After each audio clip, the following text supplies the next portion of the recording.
అందరికీ నమస్తే అండి. ఈరోజు వీడియో ఏమిటంటే, ఈ వీడియోలో చూస్తున్న తాతయ్య పేరు వచ్చి శివయ్య అండి. అయితే ఈ తాతయ్య మా దగ్గర జాయిన్ అయ్యి 5 నెలలు అవుతుంది. ఈ 5 నెలల్లో మేము గమనించిన విషయం ఏమిటంటే, ఇతని మాటకి ఎవ్వరు కూడా ఎదురు చెప్పకూడదు, ఎవ్వరి మాట కూడా వినడు. ఆయన మాట మనం వినాలి. ఆయన చెప్పింది మనము ఓకే అనాలి. లేకపోతే అతనికి ఎంత కోపం వస్తుందండి. మళ్ళీ అదేవిధంగా కాసేపటికి ఏడుస్తూ ఉంటాడు, అలిగిపోతూ ఉంటాడండి. ఇలాగ ఆశ్రమంలో చాలాసార్లు అలిగిపోవడము, మళ్ళీ మేము తీసుకురావడము అనేది చాలాసార్లు అయితే జరిగింది. ఇతనికి ఆల్రెడీ పిల్లలు ఉన్నారండి, వాళ్ళు ఎక్కడో ఉంటారు. ఈయన మాత్రం మా ఆశ్రమంలో 5 నెలల నుంచి ఉంటున్నాడు.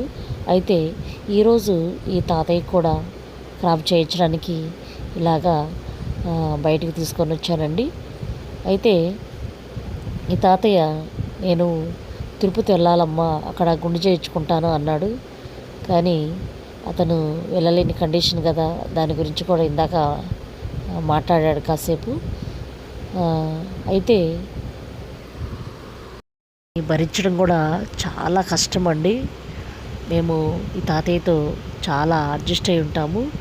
ఇలాగా నెమ్మదిగా మాట్లాడి క్రాఫ్ అయితే చేయించానండి.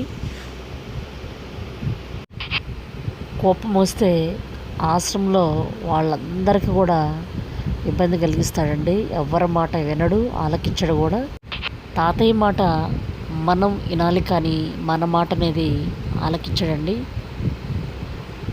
మేమైతే అతని మాటను బట్టి మేమే తగ్గుతూ ఉంటాము. ఎందుకంటే అలిగి వెళ్ళిపోతూ ఉంటాడు, మళ్ళీ తీసుకురావడం అనేది కష్టమవుతుందని నేనే పక్కన వాళ్ళని కూడా కొంచెం కంట్రోల్ చేస్తూ ఉంటాను. అలా ఉంటుందండి ఈ తాతయ్య కండిషన్. అయితే చిన్నపిల్లల మాదిరిగా ఒక్కోసారి ఏడుస్తూ ఉంటాడు. పిల్లలను తిట్టడము, అందరిని తిట్టడము అలాగా చేస్తూ ఉంటాడు. ఇక ఒక వయసు వచ్చిన తర్వాత వీళ్ళందరూ కూడా చిన్నపిల్లల మాదిరిగానే ఉంటారు కాబట్టి దాన్ని బట్టి నేను అర్థం చేసుకొని ఆయన మాటను బట్టి నేను మాట్లాడతానండి. అయితే చాలా హెల్ప్ చేసే మనస్తత్వం ఉంటుందండి. పక్కనున్న వాళ్ళకి ఏదన్నా కావాలన్నా, ఏదన్నా అవసరమైన వెంటనే రెస్పాండ్ అవుతాడండి హెల్ప్ చేయడంలో. అదొకటైతే మంచిగా అనిపిస్తుంది నాకు. ఇక ఈయన కోపం కూడా కాసేపు ఉంటుందండి. కలిగాడంటే మాత్రం కన్నం తినకుండా మారం చేస్తాడు.